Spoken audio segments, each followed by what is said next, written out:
ఈరోజు రోడ్డుపేట తండ కొడంగల్ నియోజకవర్గంలో బలవంతంగా మా లంబాడీల దగ్గర నుంచి భూములు లాక్కోవాలని ప్రభుత్వం ఏకాభికిన ఆ తండ మీద పడి దాడులు చేసి భయభ్రాంతులకు గురి చేసి అక్కడ ఫార్మాసిటీని ఏర్పాటు చేయాలని విపరీతమైనటువంటి భయాలను గురి చేసి లాక్కోవాలని చూస్తామని దీన్ని శివరామ సేనగా తీవ్రంగా ఖండిస్తా ఉన్నాం. యావత్ తెలంగాణలో ఉన్న బంజారా సమాజం మొత్తం వారికి బాసరగా నిలుస్తాం. రేవంత్ రెడ్డి గారికి ఫుట్బాల్ అంటే బాగా ఇష్టమేమో అని చాలా సందర్భాల్లో విన్నాం. ఈ ఫుట్బాల్ ఆట మా మీద కాదు చూపించాల్సింది. నీకు దమ్ము ధైర్యం ఉంటే కేంద్రంతో కొట్టాడి ₹1 ఎక్కువ నిధులు తెచ్చుకో. ఇంకా నీకు చేతనైతే నీకు ముఖ్యమంత్రి కూర్చోబెట్టిన లంబడోల మీద నీ ప్రతాపం కాదు. నువ్వు ముఖ్యమంత్రి కుర్చీలో కూర్చున్నావు అంటే మేము పెట్టిన భిక్ష. ఇది మర్చిపోవద్దని చెప్పి సందర్భంగా రేవంత్ రెడ్డి గారిని మేము హెచ్చరిస్తున్నాం. ఇది ముమ్మాటికి కాంగ్రెస్ పార్టీ రాహుల్ గాంధీ గారు స్పందించాలి.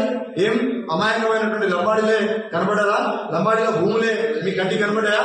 మీకు 1000 ఎకరాలు ఉన్నాయి కదా మీ భూములు, మీ బంధువుల ఇళ్లలో 1000 ఎకరాలు ఉన్నటువంటి భూములు.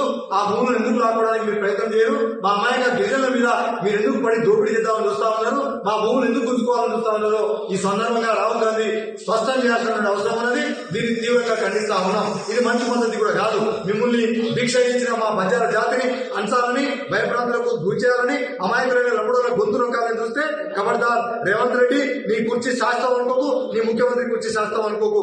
బిడ్డ నేను ఎక్కించుడు ఎంత సులువుగా అనుకుంటున్నావు? ఎంతో కష్టం ఉన్నది. మా జాతిని విస్మరిస్తున్నావు. మా జాతికి ఇప్పటికే నువ్వు మంత్రివర్గంలో స్థానం కల్పించకపోవడమే కాక అవమానిస్తున్నావు. అయినా మా భూములను లాక్కోవాలని మా మీద దాడులు చేసి మా మీద ఈ రకమైనటువంటి కార్యక్రమాలు చేస్తా ఉన్నాం. ఇది మంచి పద్ధతి కాదు. రెండో విషయం, మా సేనగా మా సప్లాన్ నిధులు ఏదైతే ఉన్నాయో భారత రాజ్యాంగం ఇచ్చినటువంటి హక్కు, ఈ సప్లాన్ నుంచి ₹1 తీసి నువ్వు మూసి ప్రక్షాళన పేరు మీద, మూసి సుందరీకరణ పేరు మీద ఏదైతే అభివృద్ధి చేయాలని చూస్తున్నావో, ఆ మూసి మురికిని తీయాలని చూస్తున్నావో, దాంట్లో సప్లాన్ నిధుల నుంచి ₹1 వాడినా నిన్ను, మీ ప్రభుత్వాన్ని ఖచ్చితంగా న్యాయ పోరాటానికి మేము సిద్ధమవుతాం. నిన్ను కోర్టులు